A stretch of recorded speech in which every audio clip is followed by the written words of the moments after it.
Hi guys, welcome to my channel.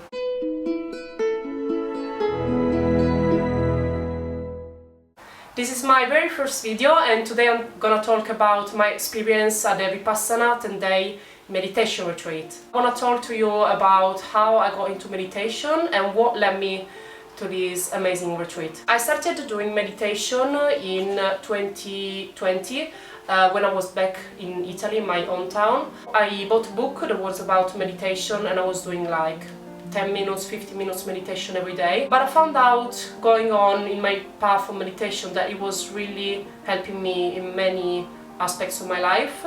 And last year I decided to deepen my practice and I've started to meditate with another manual of meditation for 45 minutes.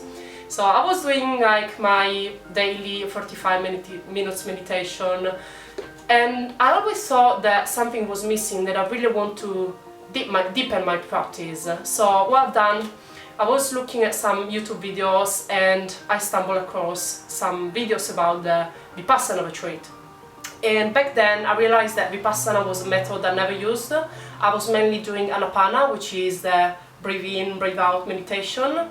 The Vipassana is more like body scan, but this is very simplistic explanation of it. So yeah, I was really intrigued. So I booked and I got onto the retreat. I live in the UK and I managed to get into the Suffolk retreat, which is in Stowmarket. It starts with day 0, where you settle into the retreat center and then you register and then you just have a dinner and you basically get straight away into meditation. I remember the very first day I was packing my stuff, I was thinking a lot about what clothes to wear, what to bring, and I was really nervous but really excited about it. Like, I've been waiting for this for 1 year, so I really couldn't wait to get into the retreat.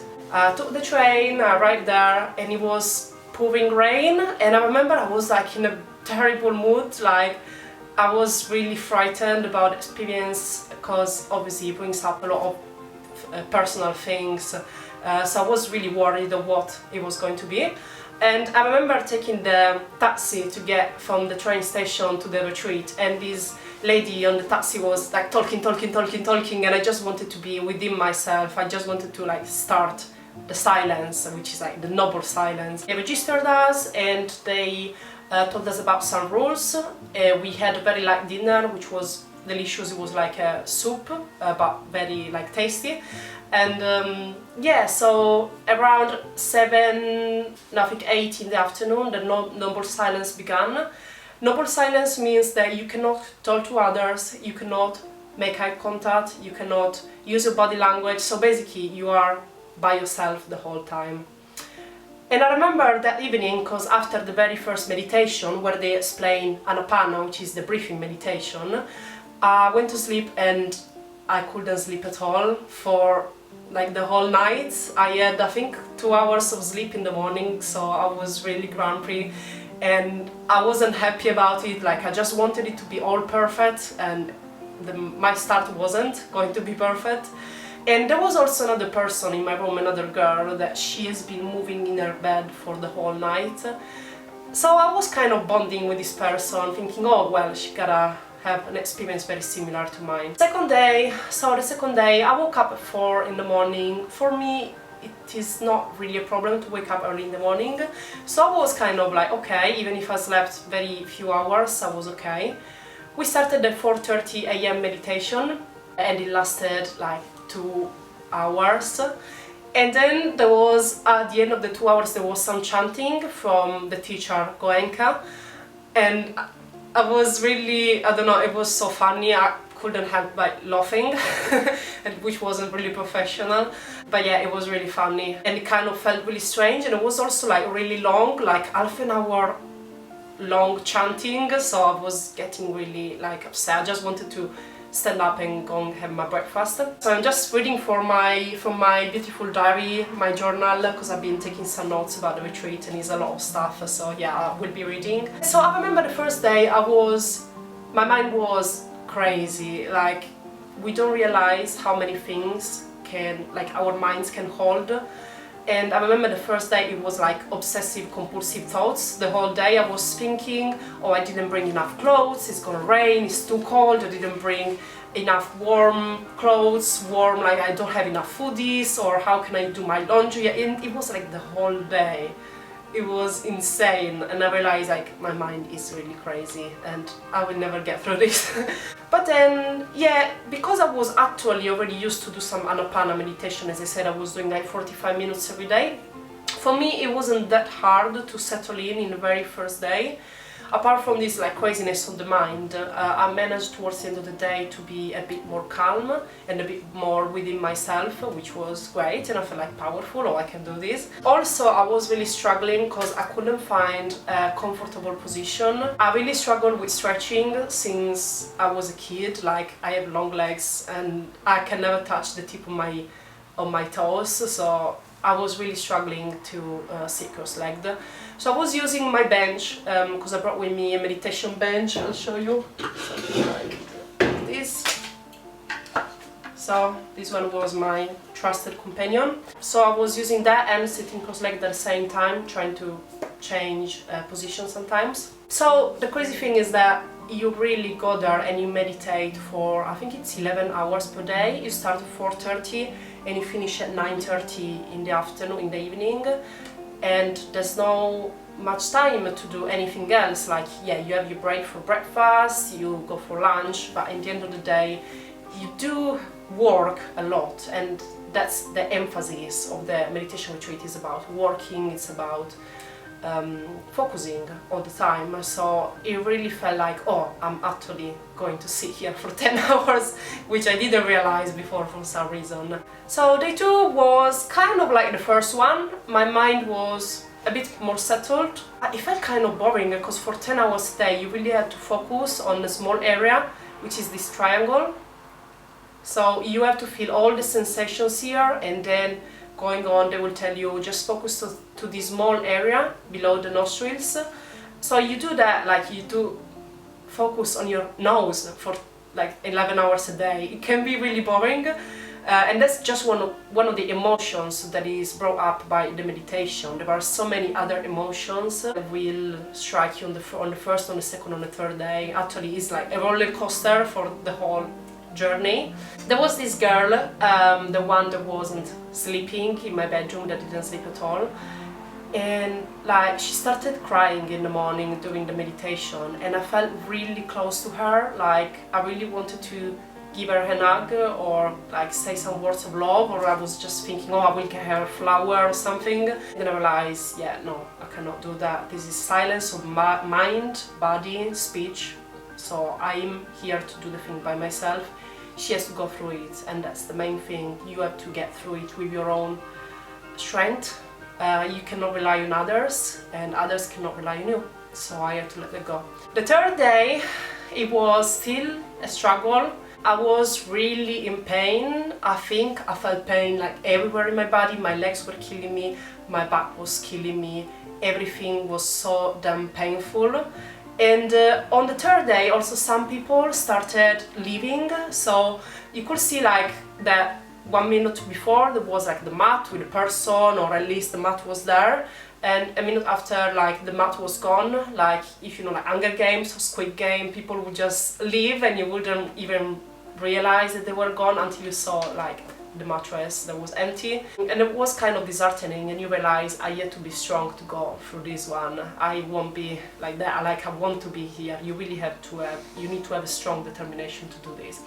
Also, on the very first day, I became really mindful of the other people's behaviors, and you realize even if you don't talk to these people, you do know them very well after a while. You can observe their behavior. You do a lot of people watching because you've got nothing else to do. So you realize, so all of these people, you can know them even if you don't talk to them. You know who prefers to go to the garden, who prefers to go to sleep after meditation. You know who is staying in the hall most of the time, who prefers to meditate in the room, because it's a choice you have. You can either meditate in a hall or in your room sometimes. You know who is running for the toilet just after meditation finishes.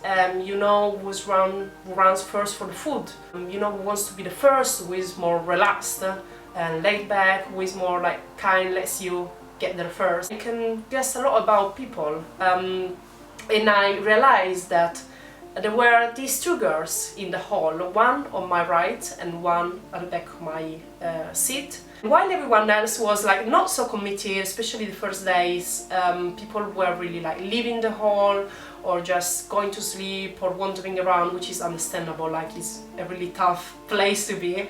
But these two girls, they were always there. They were always the first one in the hall in the morning, the last one leaving. And so I started to kind of bond with them because we were even like silently motivating each other.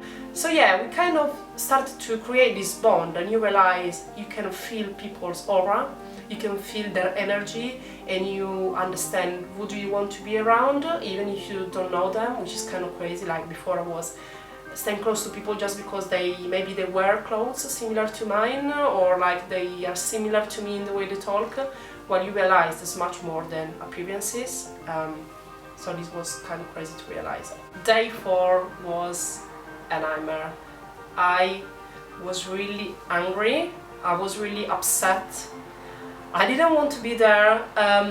In the morning it was kind of okay because I was still doing Anapana, and then when they started to teach Vipassana, it was exhausting. So Vipassana is, as I said, like body scan. You have to focus on every single part of your body, and like centimeter by centimeter, piece by piece, and it's really exhausting. And also I was really in pain, and adding to this, they make you sit for 1 hour without moving, without opening your eyes. You cannot scratch, you cannot stretch, you cannot do anything, and it's called aditanya, which means strong determination, where you take a determination to be still for 1 hour.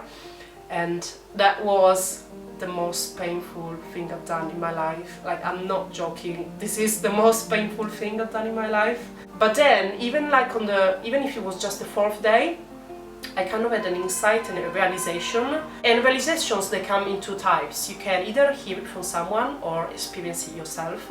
And because I've been watching many videos about this, I kind of knew like what was going to happen, but I couldn't believe it would happen, like actually. So yeah, I was sitting and I was in so much pain, and I said to myself, I will be equanimous to this pain, I will accept it till the end. And at some point the pain just was gone.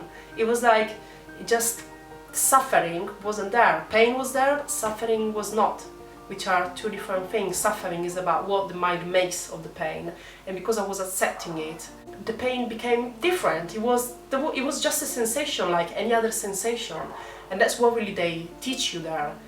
Sensations, are pleasant, they are just temporary, they will be changing. They are not forever, they are anicca, which means like, yeah, changing all the time. So the 4th day, yeah, it was a really tough day. Also, I kind of had a breakdown because you become so sensitive to what's around you.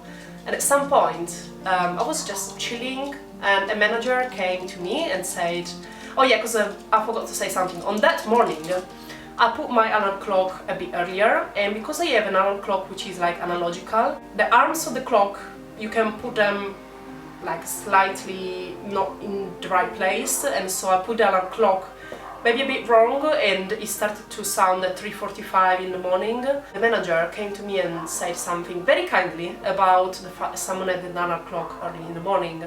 And I realized that the person making the complaint was that very person that was crying on the first day, which I felt like so close to, like I wanted to hug her, and I felt so betrayed. Like I went to cry in the grass, and I was really sad because I felt really looking after this person, like I'm really caring for her silently, and she doesn't feel the same way about me. So I realized like appearances still like in my mind, and judgments and prejudice about other people and situations which we all make up in our own minds. It's not reality. And yeah, on that day I went to lie in the grass. I was also like really careful about the sila, which is the morality. We have to take precepts about morality, things like not kill, not steal, not lie, not conduct any sexual acts or misconducts, and don't take intoxicants. And in that moment when all the ants were crawling on me, in that moment I brought my sila because I probably like killed 1 or 2 of them, so I even felt worse, and it was just a terrible day. I didn't want to be there. But then in the evening we always had these speeches from Goenka, and they were really motivating. So yeah, they kind of kept me going. On day 5, it was another hard day for me. I was kind of getting settled in the technique, but I felt like I was really in pain. My legs were killing me, my back was killing me. I was really struggling with the sitting, the cross-leg position, and also like everybody around me seemed to get it very easily. And that's a trick of your mind. The mind will trick you to think that everyone else around you is much better than you at this. But I really wanted to kind of learn meditating in a cross-leg position, which is not really natural for me, and I was forcing myself to do it. So I wasn't equanimous at all, and equanimity is like the main point of the retreat. You have to learn that everything changes and you don't react to these changing sensations, thoughts, memories. You don't react to pain, you don't react to pleasure. So my equanimity was getting a bit stronger, but still I was really hard on myself. Also, some very strong emotions started to come up. So for example, I felt a lot of anger and resentment towards everyone. At some point I was feeling a lot of doubt, like doubting the technique. I couldn't see the point, I couldn't see how was this working for me, and especially I really hated at some point everything about it. I hated the chanting, I didn't want to hear Goenka's voice, I didn't want to talk to the teachers, because I also realized the teachers, they don't really give you answers. It's kind of, you have to get your own answers. They're just there to guide you, but they don't give any motivation, they don't give any, anything. You just have to rely on yourself basically. They won't tell you like, oh, you could do this, or you're doing it well, like they won't. And I remember resenting a lot of other people around me, which is really sad, but that's what happened for me. I was in pain emotionally, and I had all this anger towards other people. I was starting to kind of like hate all the quirks of people. Like there was this person that was working very heavily in the bedroom and moving a lot, and I was really upset about it. And then some people that were like running for the tea time, for example at tea time, they were just, I remember one day, you can just get 2 pieces of fruit at 5 p.m. so you don't have dinner. And there was always very few bananas, even though like in the days later there were like more bananas available, but like because I was one of the last people leaving the meditation hall at 5 p.m. Because many people would like go a bit before or just be around already to get ready for the tea time. I was like getting always like the last one and never getting my banana, and I just like bananas. Like I don't like apples, I don't like pears much, so there was no much choice really. So I was really upset that I could never get my favorite fruit. And then later on in the days I realized I will be equanimous to this as well. If I don't get a banana, I will survive. You know? So yeah, and I was really mindful of like other people, the way they are, and I realized my anger was, and it was kind of my very first insights, why am I feeling all this anger towards others? And I realized that's really something coming from my past. It was bringing up a lot of painful memories to be with others and not able to talk to them. They are always so serious, so you think like, oh, they may be like upset with me, do they like me? So yeah, it really brings up a lot of stuff. So day 6 was kind of like the others. I was actually really getting established in the technique. I felt more sensations, and I managed to like not having my thoughts running around all day. I was really committed to the practice as well, and I was trying to do all the meditations in the hall, which is really important because you kind of get really settled, and instead of going to your bedroom you may fall asleep. Yeah, I was still in a lot of pain, but I managed to be more equanimous, and I realized like equanimity is really important also towards our own limitations, so I was using my super bench even more, and I realized it's fine. The point of this retreat is not to learn to sit cross-legged, it's to learn to meditate. So I was fine with that. And it's something that I really advise you to do. Like if you struggle with cross-leg position, just get a chair or get a meditation bench. And I have to say, like they are very, they don't really want to give chairs that much or benches. And I think it's kind of wrong. Like if people really struggle with cross-legged, even if they're not old or if they don't have like a problem to their back, they should really be able to ask for that and don't feel awkward or don't feel embarrassed that they're the only ones in the hall using the chair.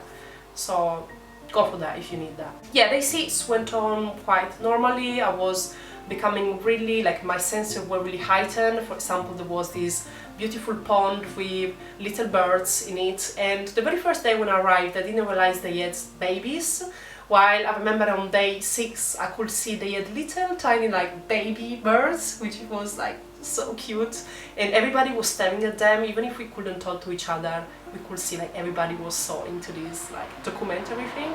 I also stopped kind of resenting the people. I started to be much more compassionate. I realized my equanimity was extending towards other people. So on day 7 I was kind of disappointed. I was disappointed because I watched all of these YouTube videos about Vipassana Retreat, and I thought, oh wow, they all have like crazy experiences, people talking about, I don't know, different things that they felt during the retreat. And I wasn't really feeling like anything special. I felt much pain, I felt very negative emotions. Nothing special was really going on for me. And I had this pattern where in the morning I was really happy, like after that 6:30 a.m. meditation, I was so grateful, I was really happy, my senses were so heightened, I was really into it. While coming to the afternoon was always really, really tough for me, because it was like 4 hours of meditation straight. You really don't have much breaks in the afternoon until tea time, and I was really struggling with that, and I came out of that feeling really upset, really angry, really in pain.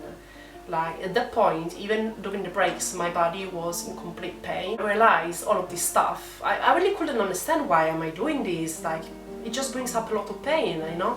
So yeah, day 7 was tough. I realized that all of the things that I was looking for were like cravings, you know, all of these sensations, they were actually happening to me. I had like, I could see the flowers more clearly, like I would realize there was a new type of flower every time I was walking towards the dining room hall. Like I realized, oh, I didn't notice this flower yesterday.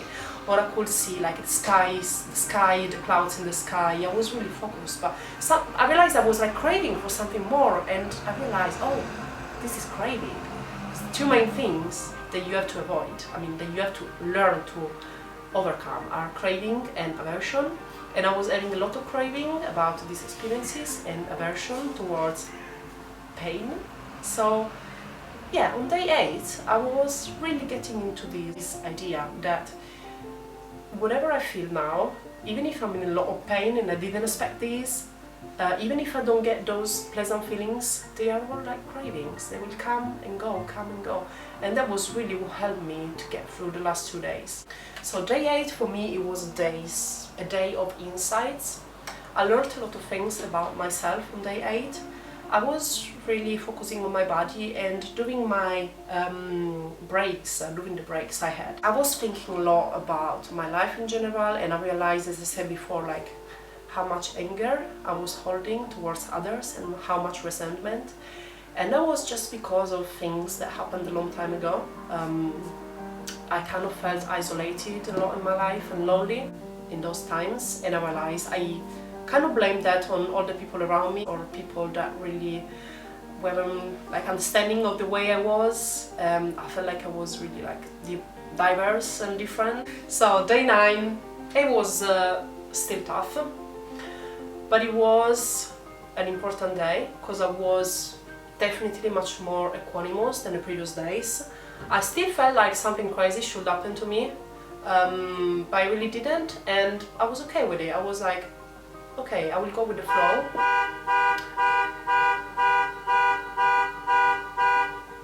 Okay, I will go with the flow. I will just trust the process. It will bring me somewhere, you know? I know that it will bring me somewhere. And I was really able to feel kind of like energy on my body when I was observing the sensations, even if I couldn't feel like the whole body, as Goenka was suggesting, that maybe we could feel the whole body as a single energy, like particles moving in the body. I could feel that like in just a few points in my body. And then, yeah, on day 9, I really deepened into this practice of the body scan of the Vipassana. You can use a method where you pierce with your attention, with your focus, every single part of your body. But that's kind of like very advanced technique. Like you are supposed to feel, for example, your heart, you're supposed to feel your lungs, all the organs into your body. And I really tried to do that. And after that I realized my body was rejecting it, my body wasn't ready for it at all. After the 3 p.m. meditation, 3:30 p.m. meditation, I went to my bed and I was so tired. Like every cell of my body said, don't do this anymore. So there was still a lot of doubt, but then Goenka speeches were really important. Like Goenka speech on the 9th day, it was really important to keep me going, because he said like, even if you feel like a very tiny change in your life after this, it's gonna be worth it. And I realized, oh, I've been craving for like crazy changes, I want my life to be completely changed. And he's saying like, even if it's a tiny change, it's actually going to be really helpful. Day 10. Okay, I was, on day 9, I was really nervous about day 10, because I knew we were going to break the noble silence, we were going to talk to each other. And I kind of like still was craving like something crazy to happen. The meditation in the morning was really long, I felt it really long, but then I was really appreciating the chanting towards the end. Like all the other days I was like, I wanted it to finish as soon as possible, while on that day, because I knew maybe it was one of the last days, I really appreciated the chanting and it felt almost melodic to my ears for the first time. And then that's where I really had my like crazy moment. And I think that even if you go to a meditation retreat and you don't have that, it's totally fine. Like there's so much more you bring home than like a moment of extreme joy and happiness. You don't need to crave that, and that's my lesson learned. But still, on that day I kind of had that and I was happy. I was finishing my 6:30 a.m. meditation. Just a few people in the hall, the very committed ones that even the last day they were there like 4:30. And I was walking in the garden, and in that moment I felt so grateful for everything around me. And I think that's been the happiest day I had on this earth. I was walking in the garden, in the back, like, back garden of the hall. And I was looking around me and I felt like so much peace, a joy, harmony that I never felt before, never. And everything was so beautiful. I felt so alive, and I was staring at the moon, and it's like I've seen the moon for the first time, because I always focus on the sun. Like I always complain in my life, oh rain, there's always rain. But on that day it was sunny. But like it didn't matter, like there was this beautiful moon, which it seemed to me like I've never seen it before. You know, animals cannot really enjoy this, and Goenka says that in the speech. And I felt so grateful to be human and to be given the possibility to learn Dhamma, which is like this technique, this way of life, we can say. And on the 10th day, it was also the day when we broke the noble silence, and I wasn't ready for it. We came out of the Aditanya sitting, so you have to take these strong sitting determinations, sittings of strong determination in the hall, and you cannot leave. And after that, they kind of just said nothing. The teachers walked out of the room, and we kind of guessed that from that moment we could start talking again. But then, everybody was starting to talk to each other, and I was like, oh, do I have to? I was feeling so self-conscious. I felt like I wouldn't fit in at all. And I didn't realize that I wasn't talking to the first people I met on the very first day. I was talking to people I never talked to before, and I couldn't say anything. They just said, oh, you're right, and I just started crying. I couldn't talk. It was too much for me. And then like I opened up with them and I said about all, my feelings and this roller coaster that has been for everybody. And it has been so beautiful to learn that them as well, they were, we were being strong for each other silently, and they felt the same towards me. And I felt like so much love, like in general on day 10 I felt like so much love and compassion for others. Like all of my prejudices and all my anger was gone in a moment. I was just feeling so in touch with others. I could feel literally the aura, like you feel the energy of people. And some people have like a bit more positive energy, maybe because they are like meditating more and stuff like that. So I could really be drawn to those people, even if I didn't know them. I could feel I want to be with this person. And also we had an occasion to talk with the guys, with the men. For the very first time, and I really felt like feminine and masculine energy like are really different, and it was great to share experiences, and they had very different experiences than us. For example, they were sitting on the chairs much more than us, and they made us reflect on like pain tolerance from the women's part, or like they had maybe a bit more focus, a bit more commitment, and a bit less, let's say, camaraderism, a bit less support between each other, while as girls we felt a lot supported between each other. Ciao Tokyo! Hello! This is my doggy! Yes, day 10 was really beautiful, and I realized like when I was doing the meditations on day 10 I couldn't focus at all. So I thought, oh, this is why we have to meditate in silence for 10 days, because as soon as you talk to other people, you get really distracted and you have all of these conversations whirling in your head during the day 10 meditations. And it kind of teaches you what is going to be in real life. Like meditation is not going to be as focused and as deep as in the retreat. And it helps you to adapt to what is going to be. We also learned metta meditation, which is like compassion meditation, which I didn't get at first, but then practicing at home, I understood much more what is it about. Yes, on the last day we also had an occasion to bond with other people in our bedroom, and like with also other girls we were talking about the little crazy things that ones do when they are not like when they don't have a phone or a book. So for example, there was this little pond with ducks, and everybody was like staring at the ducks like a documentary thing, and then the run for the banana for the 5 p.m. tea time, and other little like weird things that all people do when like we all become like kids, and it was really great to share that with other people. The last speech from Goenka, we listened to that, and it really gave me so much motivation to bring those changes to my life as well.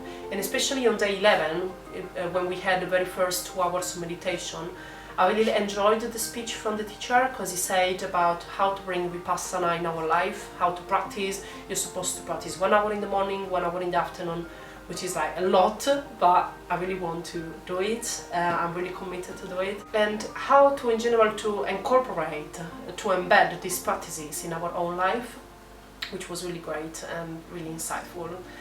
And then it was finished. Everything finished so quickly. There was a small period of cleaning. Even if like I wasn't assigned to clean the hall, I really wanted to like clean the hall for the last time, like see the meditation, the Dhamma hall for the last time.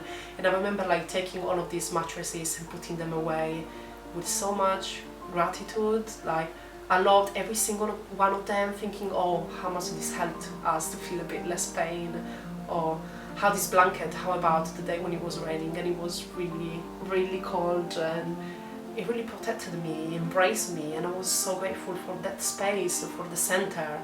And cleaning all the bedrooms, cleaning the toilets, it was an act of love.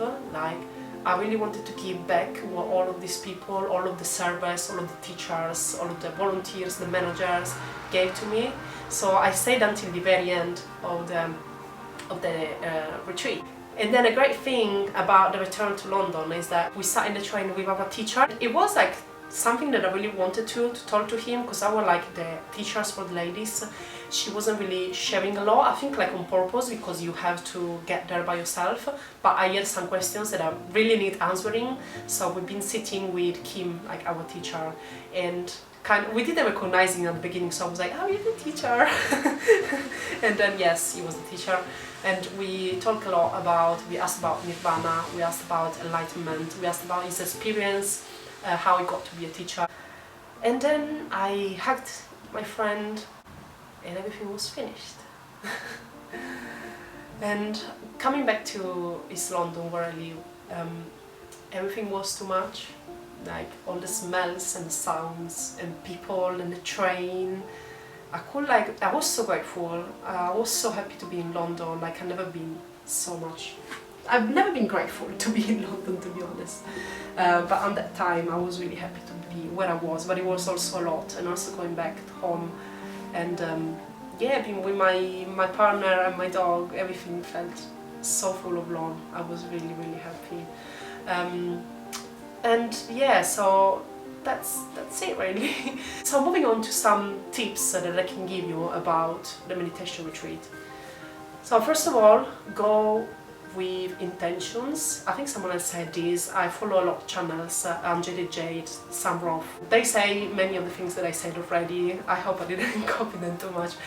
But yeah, like for example, go with intentions and not expectations. Because if you go with intentions, you are sure that you will be there for work, like you'll be working a lot, focusing a lot, but you're not there to get these crazy experiences, which you may get, you may not. And it doesn't make any difference because they're all anicca, they're all changing. Also, be very mindful of the people around you, be kind to them, and it can look like a silly advice, but it's really important. Like you go there to work within yourself in independence, but at the same time, if you can bring in your life in that moment, a feeling of harmony, a feeling of love and compassion, it will make a tremendous difference. So for example, having those two people close to me in the meditation hall was the best thing that could happen to me, because they were really committed, and we were like a little corner of commitment, and like other people around us in the last day said, oh, I was really, you know, inspired by your commitment and your willingness to do this. So find people around you that motivate you, inspire you, even if they are far in the hall. Just look at them every day and think, oh, this person is there, I'm there with them, I'm not alone. That's a tip. Be kind to yourself. So it's okay, you have to focus, you have to work a lot. You go there, you will suffer, you will have pain, so you need to be kind to yourself. If you need a chair, as I said, go get a chair. If you struggle to sit cross-legged, go for a chair. Like, no one tells you that you have to sit cross-legged. It doesn't make any difference. Whatever position you have, you'll feel pain, so it doesn't matter. Even in the most unfocused sessions, you will make progress. It's a craft, like you have to put in the time, and the most time you put in, the better the results. Like I told to people who like were skipping sessions or weren't there at the 4:30 a.m. meditation, and they didn't get the same benefits as, for example, as I did, or other people who were committed did. So really put all of yourself in, but at the same time be kind. If you need to have a break, go 5 minutes out and then come back. Be equanimous towards its distractions. Like if you think of something else, even the 7th, the 8th day, thoughts will come. Don't blame yourself. Even if it's hard, you stay there and be equanimous. Like, I can do this, it will go on, it will pass, even if I'm sleepy, even if I'm distracted, even if I'm in pain, I am making progress. And another tip is don't go in your bedroom to meditate because it's really distracting. Stay in the hall as much as possible. There's also this aura, this energy in the hall, which you don't get in your own bedroom, where like so many other people have been meditating in the hall before you, and it makes a lot of difference if you can be there with them and feel this energy. Especially doing the metta is really interesting. You feel this love energy around you. Trust the process. You will doubt it. You will doubt it all every single day. Don't listen to your mind. Your mind is your worst enemy. Stay the whole 10 days, because if I stayed until the 5th day, I would have come back and said, this is terrible. Like, I don't want to do this in my life. While after doing, even until the 9th day, I really didn't understand what all of this was about. And then on the 10th day, because someone said something to me, that's when I realized it's because Vipassana, compared to Anapana, which is just to focus the mind, it brings up all of those traumas that are stored into the body, all of those memories, all of those experiences, all of those painful feelings that you had throughout your whole life. They will surface physically on your body. Some people have that as feelings. I had a lot of anger, a lot of doubt about myself, about others, about the technique. It will be different for anybody, for everyone, because everybody is so different. So it will surface as a different kind of feeling for everyone. And that's when I realized all the pain I feel is actually liberating me. Pain is a good thing, like all of these bad energies coming out of my body. And that's what is called sankhara, these deep-rooted complexes that we have stored in our body, and our unconscious will bring them up when we do this type of meditation. So stay until the 10th day, because I wouldn't have realized that on the 9th day, even if Goenka was saying that every day, I wouldn't believe it until like I realized it, like I had the experiential insight that this is the most important thing. Follow all the rules and follow them properly, especially the sila. You won't understand them until the 6th, the 7th day, and I was really reflecting on them on the 8th day, and I realized every single rule is there for a reason. Even if you don't understand it at the beginning, just follow them thoroughly and stay focused. So this is my last tip. I really hope that you enjoyed this video and that it was helpful for your preparation to Vipassana retreat. I really hope that you go for the retreat. It's a really insightful, deep, beautiful, painful, amazing experience. Go for it.